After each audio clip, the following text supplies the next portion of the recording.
Bum-ba-da-dum. Howdy, y'all. Banjo Ben here today in the key of D. This is going to be so fun. We're doing a real deal pick and fill lesson. I've done a couple of these in the past. Y'all have loved them. I'm excited to add to this series.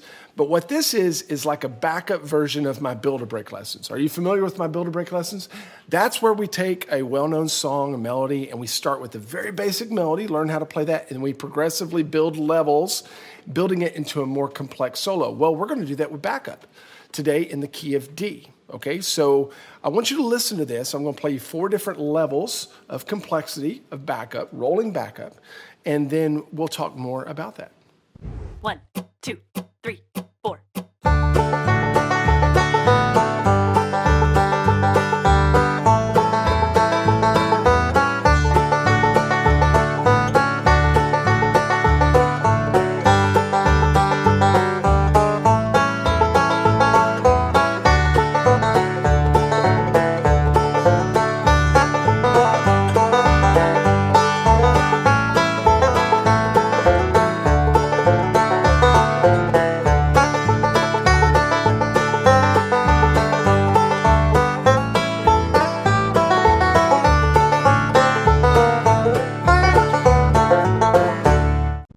So you probably heard how it got more complex as the levels progressed. That doesn't, by the way, mean that it's better. We're going to talk about that, like using your ears to decide what the song needs. But we're going to start at the very beginning. So that if you've never played rolling back up or you really want to learn more about it, you'll be able to understand what's going on. Like, what do you roll behind the singer or when another instrument is soloing? And then I'm just going to walk you through the way that I think about making my backup a little more interesting, adding licks, different kinds of walks, things like that. If you're not a Gold Pick member, banjobenclark.com, you need to be, because you'll get this full 30-plus minute lesson as well as the tabs, and I've got various speeds of jam tracks that you can play along with, okay? If you want to know more about that, go to joinbanjoben.com, see all the advantages that Gold Pick members have. But even here on YouTube or wherever you're watching that, we'll at least dive into a level or 2 of these. Let's jump right in. I don't do this all the time, but I'm going to do it today just because I think it will help you bring some context into what we're looking at. But I'm going to start on the tab here. What I've done is created kind of a mock progression in the key of D. So most of the songs that we're going to be playing in the key of D are going to have, of course, a D chord. Usually always have the 4 chord, which is a G, and the 5 chord, which is an A. And there's minors and other things that are often found in the key of D, but we're just going to concentrate on the 1, 4, 5, because I think if we get that down, we can easily play the others. And the progression that I came up with is actually 2 measures of D, okay? Then it'll go into 2 measures of G, 2 measures of A, and then back to 2 measures of D. And then we will keep going after that into level 2 and so on. Now, whenever we get to level 1, we're going to strip it down to its most basic form of rolling backup. And kind of the formula that I like to teach people is that we're going to start that measure by playing the root note of whatever chord we're on. So you'll notice here, if we're playing over a D chord, which is what we're doing starting in that first measure, our first note is going to be a D note. That's at 3rd fret on the B string. I'll show it to you here in just a little bit. I just want you to see it on the tab. And then we're going to fill that measure up by playing 2 forward rolls in a row. That's going to give us our full measure, okay? And if you'll notice, whenever we go to our next chord, like this G chord, it's the same formula. We're going to start with that G note, and then we'll play 2 forward rolls in a row. That's just a great way, if you're getting into playing rolling backup, it's a great way to fill out those measures and to play something meaningful, okay? Whenever we get to the A chord, we're going to do the same thing. We're going to start with an A note, play those 2 forward rolls, and then when we get back to the D chord, we're going to do our first measure that very same way, and then we'll add a lick in there. Now, what do we do on our second measures? Okay, well, in those instances, what we're going to do is a series of walks. What I mean by walking is we're going to use notes of the scale to help lead our ear to the next chord that's coming. This is what good backup players do. They help point the listener or other players to the direction of the next chord. You don't always have to do it, but it's just a good practice to do. That's what makes your backup sound tasty. And one easy way to do that is to use the major scale.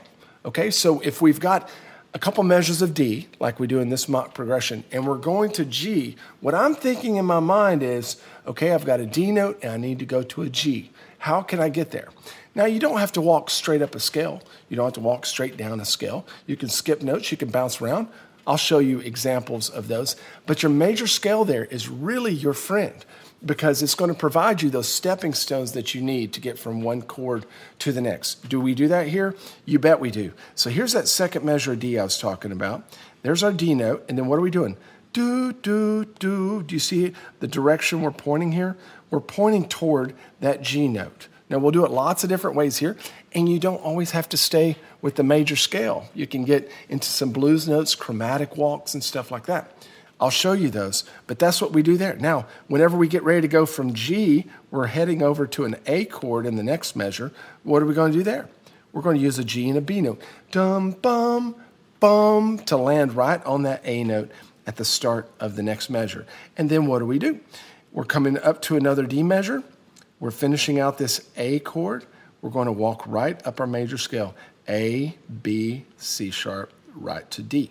So that's what creates the direction when people are listening. You know, they're like, okay, we're on one chord, we're going to the next. We're helping point them. We're just holding up a sign with our banjo backup saying D chord ahead, G chord ahead, okay?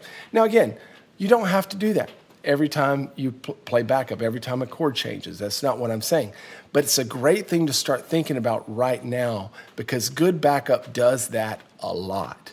And you find creative ways to do it, not get stuck in the same old ruts. And that's what we're going to look at as we go to level 2, level 3, and level 4. Okay, so now that we kind of understand what we're going to do over this mock progression of 8 measures, let me pick up the banjo and we'll actually learn these notes, and I'll show you more of what I mean by circling and pointing. Let's start out with our tuning. We're playing in the key of D. There's several ways to approach playing the key of D. The way we're going to do it today is leave all of our first 4 strings tuned like you're in G, but I'm going to take my 5th string and I put it under my 5th string capo at the 7th fret. Makes it an A note. You can check that tuning by playing your 1st string at the 7th fret and making that one match.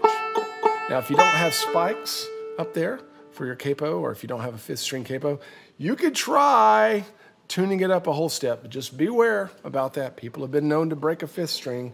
You can also tune it down a half step from G to F sharp, and that gives you a little different sound too. A little bit more major sound, right? Because you're tuning down to that major third. But if you don't have a 5th string capo, or you don't have spikes installed, you can actually go and check out the Strum Hollow 5th string capo. They're very affordable on my store, and those are very handy to have in your case, whether you have spikes or not. Okay, we're starting with a couple measures of D, and I want to dispel a myth, something that I run into all the time with my students, and that's when they think that just because we're playing over a D chord, we have to make a full D chord with our left hand, whatever version that we might find. We don't, okay? All that we've really got to play are the notes that we're going to play, right? So what I'd like for you to start out doing is just the 3rd and 4th fret on the 1st and 2nd strings. You know, all that is a C chord, right? You're used to your C chord. Just moved up 2 frets. That's all it is. And you'll notice that I'm playing it with my middle and pinky. Why am I doing that? That's because many of the licks and positions that we're going to use with that D chord are going to require this index and ring finger to be mobile. Playing things like that. Okay, so it's good to go ahead and get in a habit of playing it like that. If you want to play it like that, that's fine, but you're going to run into some finger hurdles down the road. So go ahead and get used to playing it like that. You're going to play it like that most of the time. But that's all the notes that I'm going to fret with my left hand, because that's all that I'm going to play for this particular roll pattern. And remember, level 1 is just very basic. We're going to start with that root. So start with that D note, and then play a couple of forward rolls. And that fills up your 1st measure.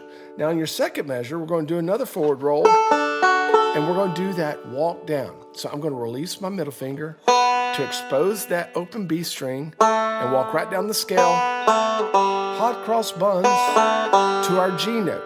Now, I did play the open 2nd string here for that B note, but you could get it very commonly with your with your ring here on the 4th fret of the G string.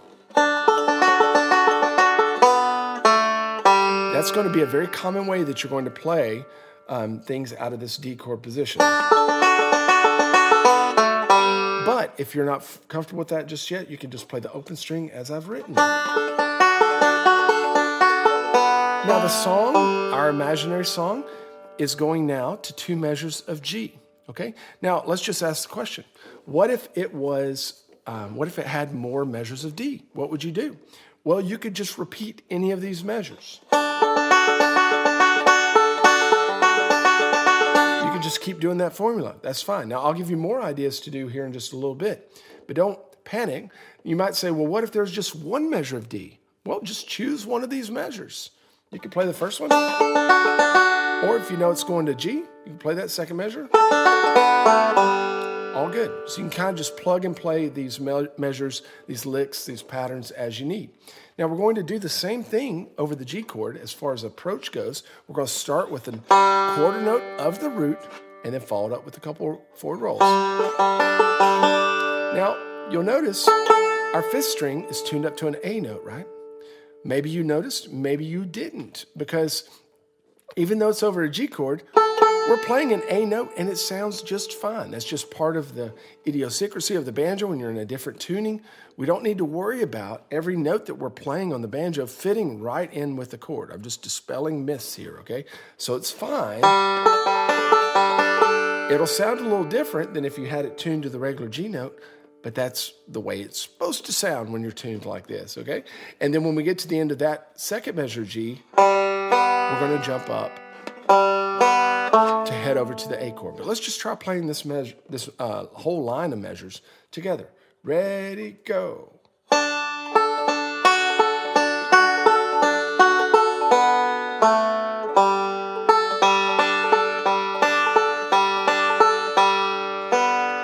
Go to our A chord.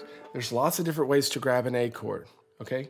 You'll know that since our banjo, these 4 strings, are tuned to a G chord, if we bring our finger up and just press it down on the 2nd fret, bar all the way across, there's your A chord, right? So that's how you get a full A chord there. You could, of course, get one up here. But that's how we're most often going to approach the A chord when we're playing this roll and backup. But that doesn't mean, again, that we have to play all 4 of those strings. Okay, we could play any combination. Well, which ones do we play? The ones that we want to play. And the ones that I'm going to have you play this time are the 1st and 3rd strings. Now, the way that I'm going to get that is by a simple bar. So I'm flattening out my index finger and pressing it down on those first 3 strings. That's all that we're playing. Now, you could just fret the strings that we're actually playing, the 1st and 3rd, and that would look like this. And that would sound great. In fact, some of you may need to do that because your bar is not very clean. So it takes some practice to be able to bar that and not have muffled notes, or you might try to press it too hard and you pull strings out of tune. Very easy to do, okay? So you've got to learn how to bar it, but not pull them out of tune. And if that's too difficult, then just fret the actual notes. You could even do kind of guitar style. Now remember, when we come back to that D, look how my fingers are. I'm using my middle and my pinky. Pretty cool, huh? Let's try that line. Ready, go.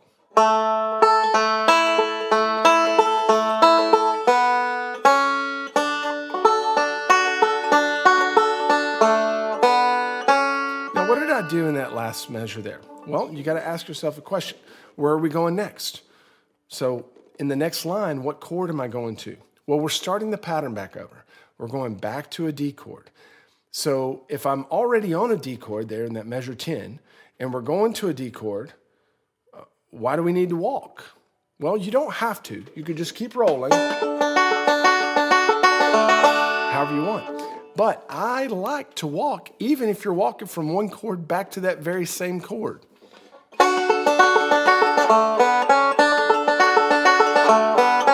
That sounds great all the time. If you were playing it over a G chord, you do that kind of stuff all the time. It just creates motion, and it also lets people know that you're just staying right there on that chord, okay? Let's try playing level 1 together slowly. Don't forget that I've got the Jam Track MP3s there on the website. Here we go. 1, 2, ready, go.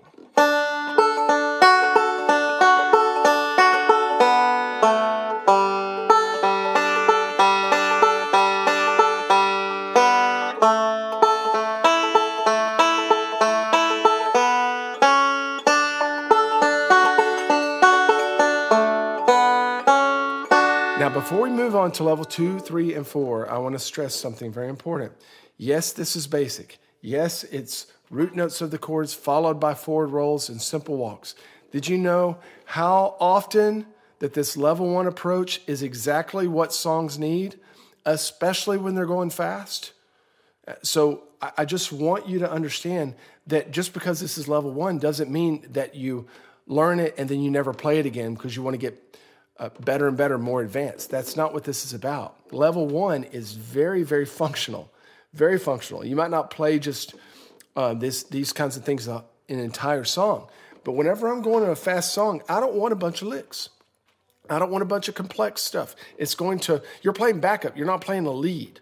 So you don't want to play things that are really attracting a lot of attention away from things that should have the attention, right? So if you're going fast,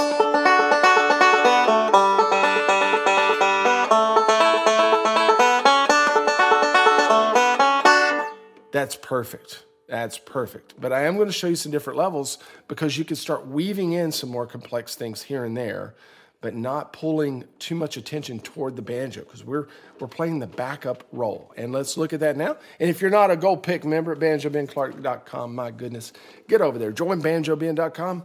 You can access hundreds of lessons on banjo, mandolin, and guitar, plus get discounts to my general store and more. See you there.